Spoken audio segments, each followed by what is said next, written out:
అందరికీ praise lord. ఈరోజు July 29వ తారీఖు దేవుని వాక్య ధ్యానాన్ని మనము చూసుకుందాం. ప్రాముఖ్యంగా ఈరోజు మనం ధ్యానం చేసేటటువంటి విషయాలు నిన్నటి దినాన సంఘంలో కలిగి ఉండవలసినటువంటి ప్రవర్తనను గురించి మనం ధ్యానించి ఉన్నాం. అయితే ఈరోజు మనం ధ్యానం చేసేటటువంటి విషయాలు ఆత్మీయ ఐక్యత సంఘములో కలిగి ఉండటానికి పాటించవలసినటువంటి విధానమును మనం ఇక్కడ గుర్తించబోతా ఉన్నాం.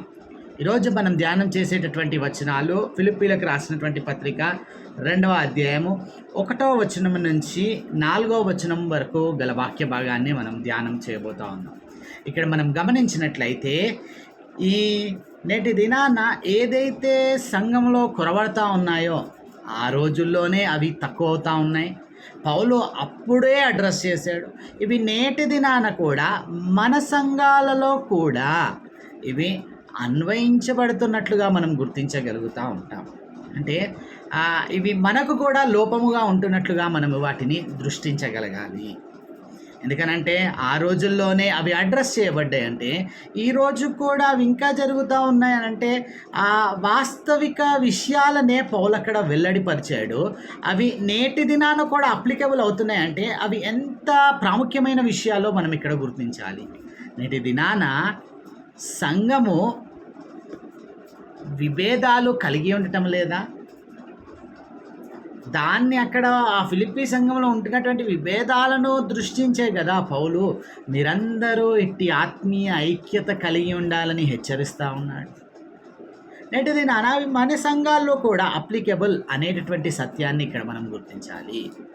కాబట్టి ఆ 3 ప్రాముఖ్యమైన విషయాల పట్ల దృష్టిస్తూ మనము ఈ ఆత్మీయ ఐక్యత సంఘములో ఏ విధముగా మనము సాధించగలుగుతాము అనేటటువంటి విషయాన్ని మనం ధ్యానించబోతా ఉన్నాం. కాబట్టి మొదటి విషయం మనం ఇక్కడ గుర్తించాల్సినటువంటి విషయము సరి అయినటువంటి ఉద్దేశము కలిగి ఉండడం ద్వారా ఈ యొక్క ఆత్మీయ ఐక్యతను మనము సాధించగలుగుతాము. కాబట్టి మొదటగా మన ఆలోచన విధానంలో మనకు మార్పు రావాలి. సరి అయిన ఉద్దేశం మనం కలిగి ఉండాలి. అంటే తోటి వారి పట్ల మనము always we will be having a negative mind set, ఒక వ్యతిరేకమైనటువంటి మనస్తత్వం కలిగి ఉండడం ద్వారా ఈ ఆత్మీయ ఐక్యత. కొంతమంది ఏం చేస్తూ ఉంటారంటే ఎదుటివారు ఏ పని చేసినా సరే they will be always ready to comment. వారు పని చేస్తారా అంటే వారు పని చేయరు. ఎదుటివారి చేసేటటువంటి పనికి ఎప్పుడు రెడీగా ఉంటారు ఏదో ఒక కామెంట్ వేయడానికి. కాబట్టి ఈరోజు గమనించాల్సినటువంటి మొట్టమొదటి ప్రాముఖ్యమైనటువంటి విషయం సరి అయినటువంటి ఉద్దేశము కలిగి ఉండాలి. అప్పుడు ఈ ఆత్మీయ ఐక్యత మనం సాధించగలుగుతాం. మొదటి 2 వచనాల్లో గనక మనం గమనించినట్లయితే ఫిలిప్పీలకు రాసినటువంటి పత్రిక 2వ అధ్యాయం మొదటి 2 వచనాలను మనం చదువుకుందాం.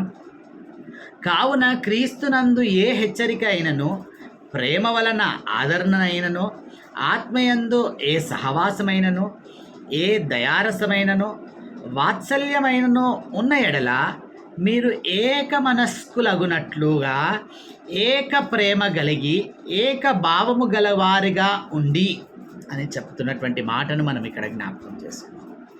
అంటే ఇక్కడ స్పష్టముగా చెప్పబడుతున్నటువంటి విషయము ఏ ఉద్దేశము కలిగి పౌలు చెప్తున్నటువంటి మాట ఇక్కడ మనం గమనించినట్లయితే the right motives for spiritual unity. ఇక్కడ మనము గ్రహించాల్సినటువంటి విషయము మొదటి విషయము ఎంకరేజ్మెంట్ ఇన్ క్రైస్ట్ అని అంటాడు. అంటే సరి అయినటువంటి ఉద్దేశం మనం ఎక్కడ ఉంటుంది?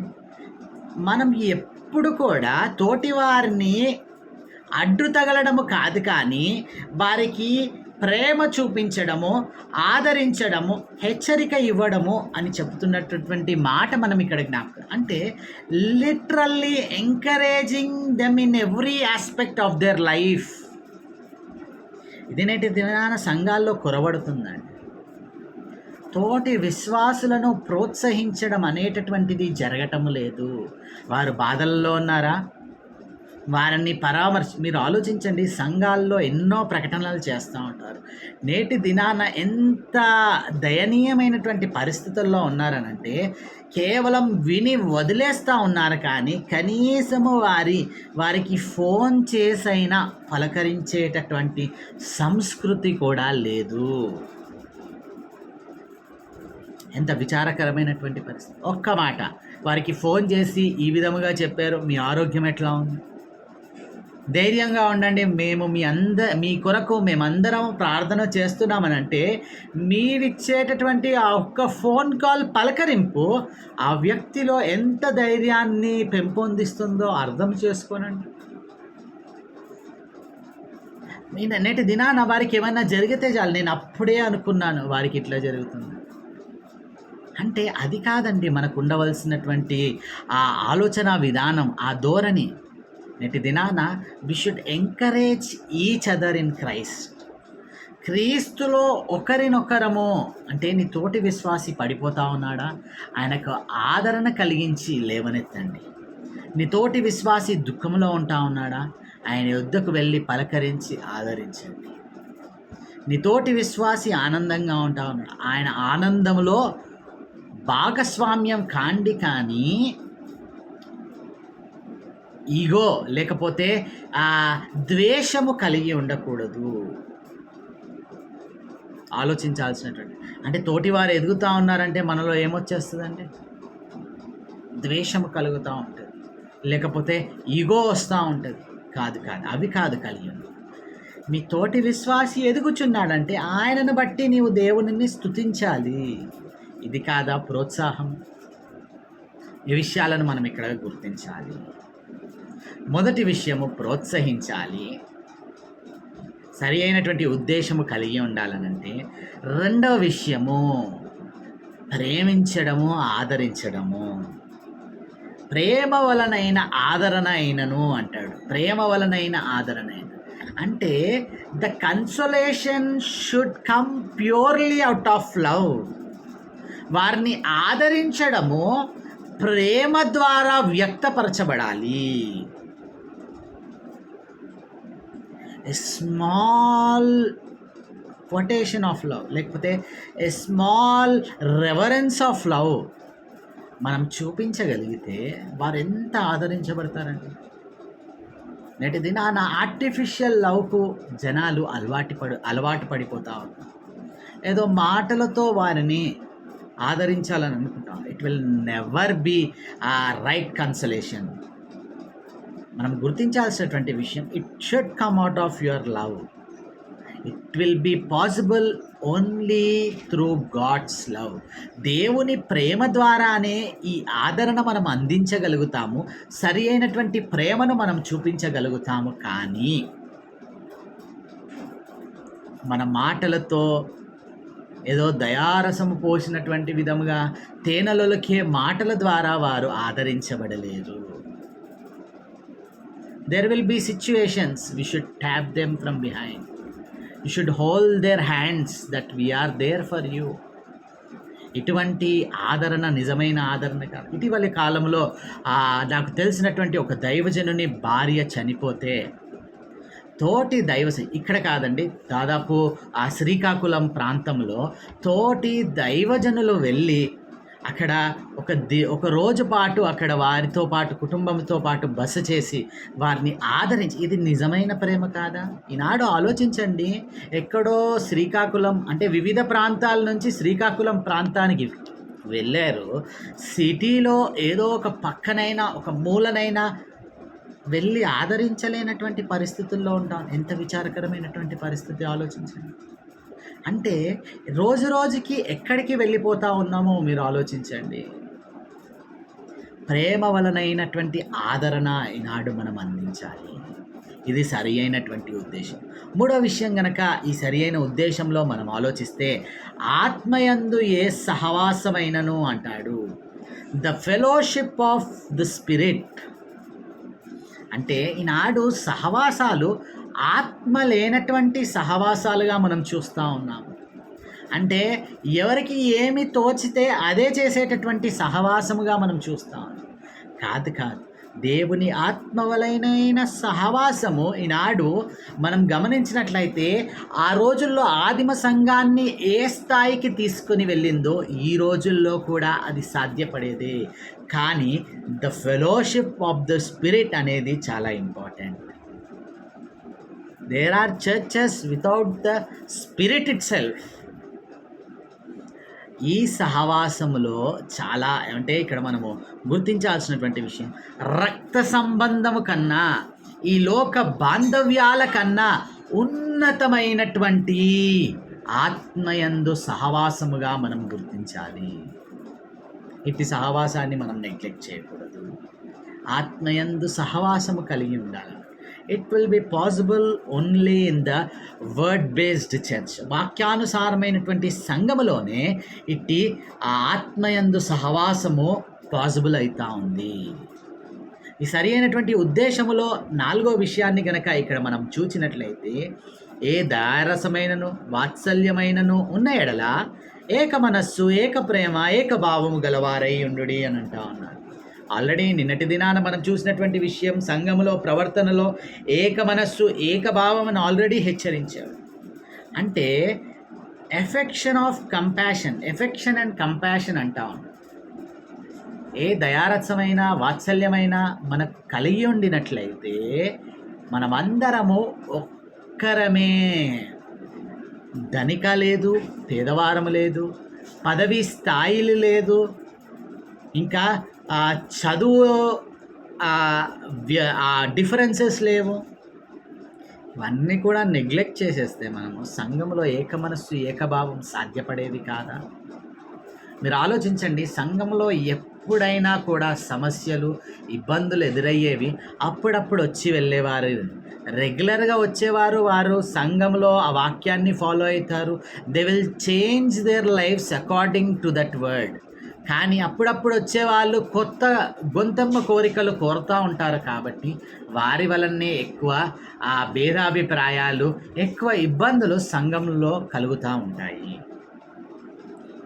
కాబట్టి ఇక్కడ ఈ ఏక మనస్సు ఏక భావము స్పష్టముగా కలిగి ఉండడం ద్వారా ఒక సరి అయిన కాబట్టి ఈ 4 విషయాల పట్ల ఒక రైట్ మోటివ్స్ ఉంటే, సరి అయినటువంటి ఉద్దేశము మనము కలిగి ఉంటే ఖచ్చితముగా ఒకరినొకరు ప్రోత్సహించుకోవడము, అట్లాగే ప్రేమ వలనైనటువంటి ఆదరణ అందించడము, ఆత్మయందు సహవాసము కలిగి ఉండడము, ఇంకా ఆ దయారసము వాత్సల్యము ద్వారా ఏక మనస్సు ఏకభావము కలిగి ఉండడము, ఇది సరి అయినటువంటి ఉద్దేశ విధానము. నేటి దినాన ఈ ఉద్దేశాలే లేవండి చాలామంది. Every time we need to oppose others or else we need to hinder others. ఇతరులను మనం ఎదిరించాలి, వారిని ఏదో ఒక బాటల్లో కామెంట్ చేయాలి అనేటటువంటి ఉద్దేశమే కానీ వారిని ప్రోత్సహించాలి, మనమందరము ఒక్క కుటుంబానికి చెందినటువంటి వారమే అనేటటువంటి స్పృహ లేదు. కాబట్టి ఈనాడు నువ్వు సరి అయినటువంటి ఉద్దేశము కలిగి ఉంటా ఉన్నావా? ఇట్టి ఉద్దేశము నీవు కలిగి ఉన్నప్పుడే ఆత్మీయమైనటువంటి ఐక్యత సంఘములో రాగలుగుతుంది. రెండో విషయం, right marks of spiritual unity. సరి అయినటువంటి ముద్రలు ఈనాడు సంఘములో ఐక్యతకు కారణముగా ఇక్కడ మనం గుర్తించాలి. అక్కడ చెప్పబడుతున్నటువంటి మాట 2వ వచనంలో మనం చూసినట్లయితే, ఏక మనస్కులగునట్లు ఏక ప్రేమ కలిగి ఏకభావం గలవారుగా ఉండి ఒక్కదాని అందే మనస్సుంచుచు నా సంతోషమును సంపూర్ణము చేయుడి. ఈ విషయాన్ని ఇక్కడ మనం గుర్తించాలి. United in spirit, intent on one purpose, being of the same mind అంటాడు. ఏక మనస్సు ఏక భావము ఏక ప్రేమ కలిగి ఉండమంటా ఉన్నాడు. అలాగే ఒక్కదాని అందే దృష్టి ఉంచడము ద్వారా పౌలు యొక్క సంతోషం పరిపూర్ణమవుతుందంట అన్నాడు. అంటే ఇక్కడ అర్థం చేసుకోవాల్సినటువంటి విషయము, దేవుడు కూడా కోరుకునేది ఇది కాదా? ఇక్కడ మనం గమనించాల్సినటువంటి విషయం, పౌలు యొక్క ఆనందమును సంపూర్ణము చేయడానికి, లేదా దేవుని యొక్క ఆనందము సంపూర్ణము చేయడానికి we should be focused on one and only one thing. ఒకటే పర్పస్ మనం కలిగి ఉండాలి. ఆ ముద్ర మన మైండ్స్లో ఫిక్స్ చేసుకుని ఉంటే 2 విషయాలు మనం ఇక్కడ గుర్తించాలి. 1, to be the word based life. అంటే దేవుని యొక్క వాక్యానుసారముగా మన సంఘం ఉండాలి, నేను అట్లా జీవించాలి అనేటటువంటి స్పృహ ఉండాలి. ఆ ఒక్కటే దృష్టి ప్రతి ఒక్కరికి ఉండాలి. రెండవదిగా మనమందరం ఏమి చేసినా కూడా అల్టిమేట్గా it should be for the glory of God. అంటే నేను ఈ పని చేస్తూ ఉన్నాను అనంటే will the God be glorified ఆలోచన మనకు ఉండాలి, ఆ స్పృహ మనం కలిగి ఉండాలి. అప్పుడు మనము ఏకభావం ఏక మనస్సు అంటే ఒకటే ఒక దాని అందు లక్ష్యం ఉంచి సంఘమంతా కూడా పనిచేయగలరు. ఈ రెండు క్రోడీకరించుకున్నట్లయితే the ultimate gospel will be spread over. అంటే మన జీవితాల ద్వారా ఈ సువార్త అనేది ఆ ఇతరులకు అది చేరవేయబడుతుంది అనేటటువంటి ఆ స్పృహ మనము కలిగి ఉంటాము. ఈ విషయాన్ని మనం ఇక్కడ గుర్తించాలి. కాబట్టి ఈ సరి అయినటువంటి ముద్ర మనం వేయగలిగితే ఒక్కదాని అందే మన మనస్సులను నిలుపుకోవడము. నాడు ఆ కాన్సన్ట్రేషన్ మిస్ అయిపోతుంది. That goal is missing in the present day churches. ఒక్కొక్కరికి ఒక్కొక్క లక్ష్యం ఉంటుంది సంఘానికి వచ్చి పనిచేయడానికి. ఆ లక్ష్యాలన్నీ పక్కన పెట్టేసి దేవుడు మహిమపరచబడాలి. అల్టిమేట్గా మన జీవితాలను మన సంఘాలను చూచినప్పుడు దేవుడు సంతోషించాలి. ఆ హృదయం ఆ ముద్ర మన మనసుల్లో మనం వేసుకోవాలి. మూడో విషయం మనం ఇక్కడ గమనించినట్లయితే సరి అయినటువంటి మార్గాలను అనుసరించడం ద్వారా ఆత్మీయ ఐక్యత సంఘంలో పాసిబుల్ అవుతూ ఉంటుంది. ఇక్కడ the right means for spiritual unity గనక ఇక్కడ మనం ఆలోచించినట్లయితే ఇక్కడ ఏ విషయాలు కలిగి ఉండకూడదని స్పష్టంగా తెలియజేస్తున్నాం. 3వ వచనం 4వ వచనం మనం చదువుకున్నట్లయితే కక్ష చేతనైనను వృధాతిశయము చేతనైనను ఏమీ చేయక వినయ మనస్సు గలవారై ఒకనినొకడు తనకంటే యోగ్యుడని ఎంచుచు మీలో ప్రతివాడును తన సొంత కార్యములను మాత్రమే గాక ఇతరుల కార్యములను కూడా చూడవలెను. ద రైట్ మీన్స్ సరి అయినటువంటి మార్గం ఇక్కడ చూపిస్తూ ఉన్నాడు. Do nothing from selfishness or empty conceit అంటాడు. అంటే కక్ష చేతనైనను వృధాతిశయము చేతనైనను అంటాడు. అంటే ఇక్కడ తెలుగు ట్రాన్స్లేషన్లో కొంచెము ఆ మాట మార్చివేయబడింది, కానీ స్వార్థపూరితమైనటువంటి ఉద్దేశములు లేక అని ఇక్కడ చెప్పబడము, లేదా వృధాతిశయము అంటే ఆ ఎంటీనెస్ ద్వారా అంటే ఎప్పుడు కూడా ఇతరులను అణగద్రొక్కడము కాదు. ఈ రెండు విషయాలను మనం గమనించినట్లయితే ఇటువంటి వాటిని చేయక వినయ మనస్సు గలవారే బట్ విత్ హ్యూమిలిటీ అంటాడు. అంటే ఇక్కడ మనం గమనించాల్సినటువంటి విషయం, if we can erase these things, ఈ సెల్ఫిష్నెస్ని, స్వార్థాన్ని, లేకపోతే ఇతరుల ఎడల కక్షను, లేకపోతే ఆ వృధాతిశయమును గనక అంటే మనకు మనం అతిశయించడం కాదు, కానీ ఆ వృధాతిశయమును మనం తీసివేసినట్లయితే వినయ మనస్సు గలవారమైతే ఇక్కడ చెప్పబడుతున్నటువంటి స్పష్టమైనటువంటి విషయాన్ని గనక ఇక్కడ మనం అర్థం చేసుకుంటే చెప్పబడుతున్నటువంటి మాట ఇవి మనం పక్కన పెట్టేసి ఏం ఆలోచించాలి, ఒకనికంటే ఒకడు యోగ్యుడు అంటే ఇక్కడ ఈ విషయము కాదా నేటి దినాన సంఘాలు అంటే నేను వానికంటే గ్రేట్, నేను వానికంటే గొప్ప, నేను వానికంటే ఉన్నత స్థాయిలో ఉన్నాను అని అనుకోవడమే కదా నేటి దినాన సంఘాల్లో ఈ ఐక్యత లేకపోవడానికి కారణము. ఎవరము గొప్ప కాదండి దేవుని ఎదుట. Everyone is equal before God, everyone is equal in the church. ప్రతి ఒక్కరు సమానమే. ఇంకా చెప్పాలనంటే నాకంటే వారు యోగ్యులు అని నీవు తెలుసుకొని నీవు యోచించితే అప్పుడు కాదండి ఈ మార్గము ద్వారా కాదా సంఘం ఐక్యతలోనికి తీసుకొని రాబడేది. ఇంకా అక్కడ స్పష్టంగా మనం గమనించినట్లయితే చెప్పబడుతున్నటువంటి విషయము, మీలో ప్రతివాడును తమ సొంత కార్యములను మాత్రమే కాక ఇతరుల కార్యములను కూడా చూడవలెను. ఎవరికి వారికి ఏంటంటే అందరూ బిజీ అండి. అందరికి అవే 24 అవర్స్ ఉంటాయి. ఎవరికి 48 అవర్స్ ఉండవు. ఆలోచించాలి. కానీ నీకివ్వబడినటువంటి సమయంలోనే ఇతరుల శ్రేయస్సు కొరకు, ఇతరుల అభివృద్ధి కొరకు, ఇతరులను బలపరచడం కొరకు నీవేమైనా సమయాన్ని కేటాయించగలుగుతా ఉన్నా? అందరూ వారి కార్యములనే చూచుచున్నారు కానీ nobody cares about others works. ఎంత విచారకరమైనటువంటి పరిస్థితి. ఇతరుల కొరకు నీవు ఆలోచించగలిగినప్పుడే ఈ 3 విషయాలు ప్రాముఖ్యంగా జ్ఞాపకం ఉంచుకో. నేటి దినాన అందరూ ఎప్పుడు ఈ సంఘంలో ఇంతేనండి అంటారు కానీ ఎవరికి వారు ఇట్టి కాండక్ట్ను అంటే ఇట్టి ఆలోచనను కలిగి ఉంటే కాదా ఆ సంఘములో ఐక్యత కలిగి ఉండేది? ఆలోచించాల్సినటువంటి విషయం. రైట్ మోటివ్స్ మనకు ఉండాలి. సరి అయినటువంటి ఉద్దేశము మనకు ఉండాలి. ఇంకా రెండవ విషయాన్ని గనక మనం ఆలోచించినట్లయితే, అక్కడ చెప్పబడుతున్నటువంటి విషయం గనక మనం చూచినట్లయితే సరి అయినటువంటి ముద్ర మన హృదయాల్లో ఒకటే దాని అందు మనం పనిచేయాలి. మూడో విషయం రైట్ మీన్స్, సరి అయినటువంటి మార్గాలను అనుసరించడం.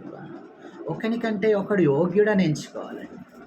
ఇతర కార్యముల కొరకు, ఇతరుల యొక్క పనుల కొరకు గివ్ టైం ఫర్ దెమ్. ఈ విధముగా సంఘంలో ఐక్యత స్థాపించబడుతుంది. కానీ ఇవెవరు పాటించరు. కానీ we want unity in the church అంటే ఎట్లా సాధ్యపడుతుంది? కాబట్టి ఈ విషయాలను మనం ఇక్కడ గుర్తించాలి. ప్రార్థన చేసి అత్యంత కృపగల దేవ, అయ్యా ఈనాడు సంఘంలో ఐక్యత నిజముగా కొరబడుతున్నటువంటి ఈ రోజుల్లో మాకు జ్ఞాపకం చేయబడుతున్నటువంటి విషయాలను మేము దృష్టిస్తాం. అయ్యా ఇట్టి విషయాలు తండ్రి దేవ మాకు లైఫ్ లైన్ ప్రతి సంఘంలో అని గ్రహించుకొని అయ్యా ఇట్టి విషయాల పట్ల దృష్టి కలిగినటువంటి వారమై ముందుకు కొనసాగడానికి మీ కృపలో భద్రపరుచుకోమని యేసు నామములో ప్రార్థించాడు ఈ వేడుకుంటున్నాం తండ్రి. ఆమేన్.